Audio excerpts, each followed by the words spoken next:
This time, we must do better. This revolution must be fair and it must be good for the people.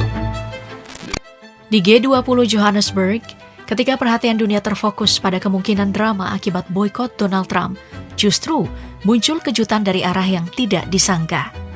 Gibran, yang dulu kerap dianggap belum matang dan diprediksi bakal tersandung saat debat Pilpres, muncul di forum internasional pertamanya dengan percaya diri, berbicara dalam bahasa Inggris yang rapi dan berbaur langsung dengan para pemimpin global. Ironisnya, panggung yang seharusnya didominasi wajah-wajah lama malah berubah menjadi ajang pembuktian bagi figur baru. Dan dalam pidatonya, ada satu bagian yang membuat seluruh aula mendadak hening. Detail itulah yang akan menjadi fokus dalam hal yang jadi sorotan di KTT G20 Johannesburg.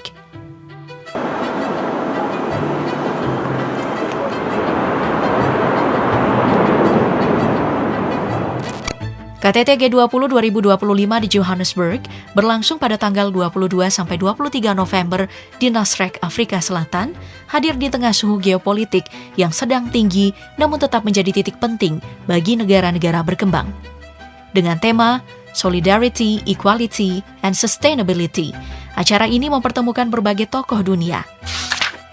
Lula da Silva, Anthony Albanese, Emmanuel Macron, Narendra Modi, hingga Gibran Rakabuming Raka yang datang mewakili Presiden Prabowo. Namun susunan peserta tahun ini langsung memicu diskusi. 7 dari 19 anggota G20 absen pada level kepala negara, termasuk Amerika Serikat. Keputusan Donald Trump untuk tidak hadir memunculkan spekulasi luas mengenai masa depan forum ini.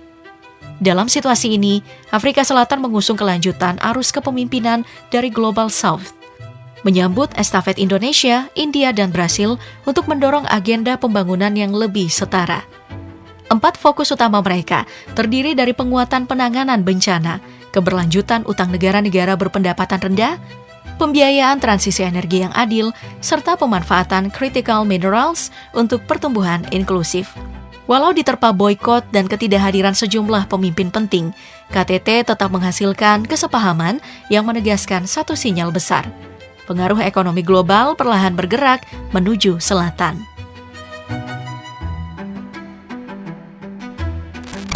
Di tengah suasana KTT yang dipenuhi pesan politik, absensi tokoh besar dan sorotan tajam pada dinamika global, perhatian banyak pihak justru tertuju pada sosok yang menjalani panggung internasional pertamanya dengan cara yang tak seorang pun bayangkan sebelumnya. Kemunculan perdana Wakil Presiden Gibran Rakabuming Raka di KTT G20 Johannesburg menjadi salah satu kejadian paling mengejutkan dalam forum global tahun tersebut. Untuk kali pertama mewakili Indonesia di hadapan para pemimpin dunia, Gibran tak sekadar hadir menggantikan Presiden Prabowo.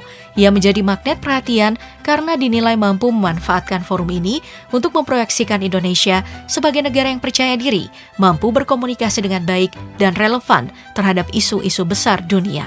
Sejak agenda dimulai, Gibran terlihat mudah menyatu dengan pemimpin-pemimpin G20.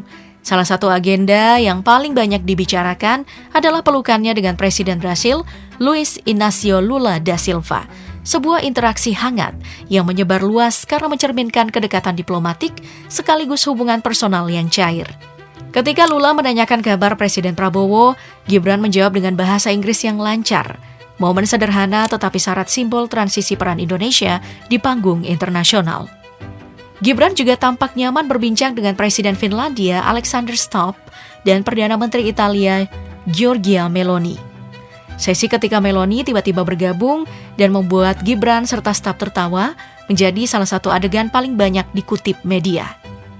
Momen paling mencolok muncul saat Gibran berdiskusi serius dengan PM Jepang Sanae Takaichi, lengkap dengan gestur tangan yang hidup, seakan keduanya sedang menelaah isu strategis yang penting.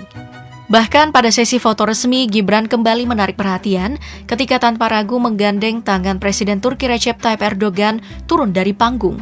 Gestur spontan yang menunjukkan kesopanan sekaligus empati dan akhirnya viral di berbagai platform.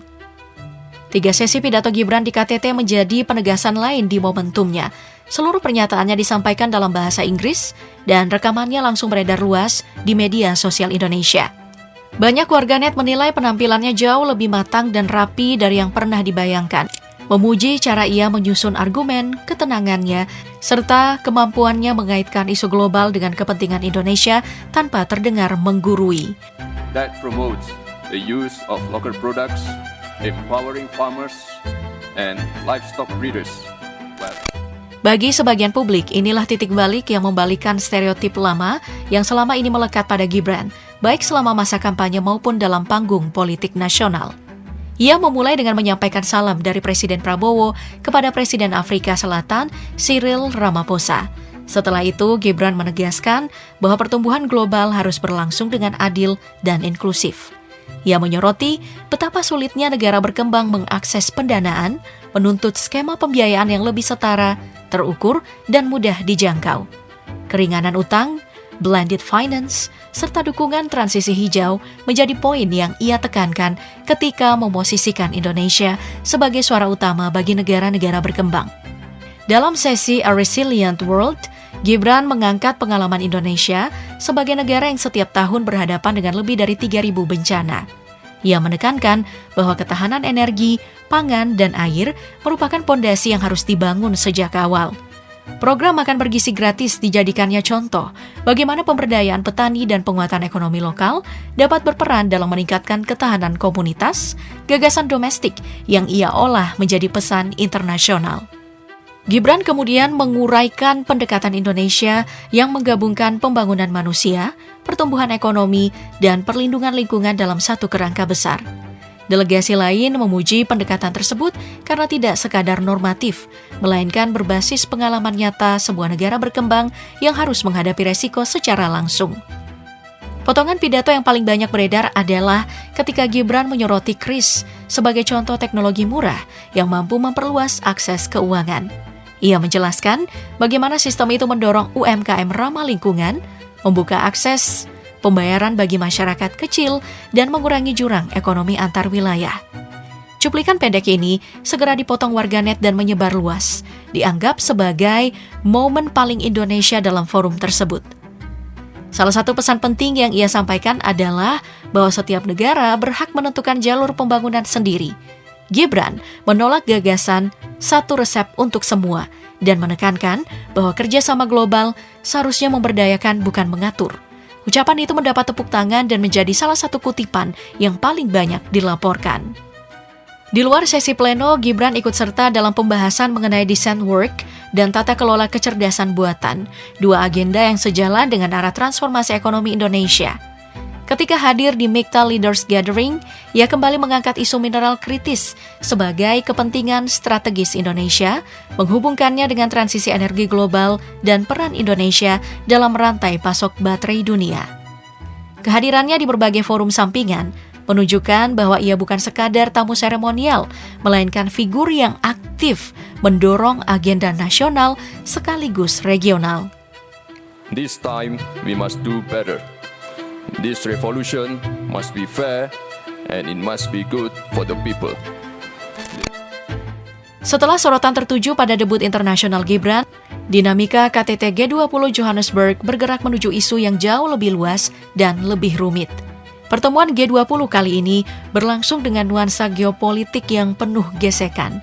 Hubungan Amerika Serikat dan Eropa terbelah mengenai arah perang Ukraina. Sementara absennya Donald Trump menjadi simbol nyata bahwa ketegangan global tidak bisa disembunyikan. Boikot dari Washington ditambah rencana sepihak Amerika Serikat terkait Ukraina yang dinilai selaras dengan kepentingan Moskow, menempatkan forum G20 di tengah tarik-menarik kepentingan besar. Negara-negara Eropa bahkan menggelar pertemuan terpisah untuk menegaskan bahwa urusan Ukraina tidak dapat diputuskan tanpa Ukraina, menampilkan keretakan nyata di dalam blok Barat. Sementara itu, kebuntuan pembahasan iklim COP30 di Brasil menambah tekanan, membuat KTT ini terasa jauh dari atmosfer dialog multilateral yang ideal. Di tengah kompleksitas itu, Indonesia justru tampil sebagai salah satu peserta yang paling konsisten membawa agenda konstruktif.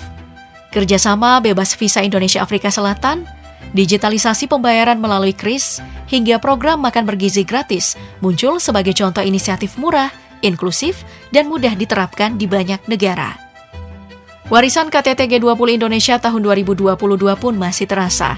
Penguatan peran Global South, seruan untuk pembiayaan global yang lebih adil, serta dorongan terhadap tata kelola ekonomi yang lebih inklusif, kini diteruskan oleh Afrika Selatan. Debut Gibran di panggung dunia memperkuat kesinambungan diplomasi itu. Ia kembali mengangkat isu akses pendanaan yang setara, ketahanan pangan, serta pentingnya dialog G20 tentang ekonomi berbasis teknologi dan kecerdasan buatan. Secara keseluruhan, hasil KTT membawa bobot strategis yang besar. Deklarasi G20 mencakup perhatian terhadap rantai pasok mineral penting, komitmen pada perdamaian sesuai piagam PBB, dorongan reformasi sistem keuangan internasional, pengurangan beban utang negara miskin, hingga upaya pembangunan pendanaan iklim bernilai triliunan. Walaupun tidak menyertakan klausul pelarangan bahan bakar fosil, deklarasi tetap menegaskan arah kuat menuju transisi energi global. Bagi Indonesia, capaian tersebut mengukuhkan posisinya sebagai salah satu motor penggerak negara berkembang. Di forum global pertamanya, Gibran berhasil menyampaikan pesan yang selaras dengan garis diplomasi Indonesia, memperjuangkan keadilan global dengan langkah konkret, memperkuat suara Global South, dan memastikan pertumbuhan ekonomi dunia berlangsung secara inklusif. Gelombang baru yang mendorong negara-negara berkembang sebagai pemain utama ekonomi global kini semakin terasa.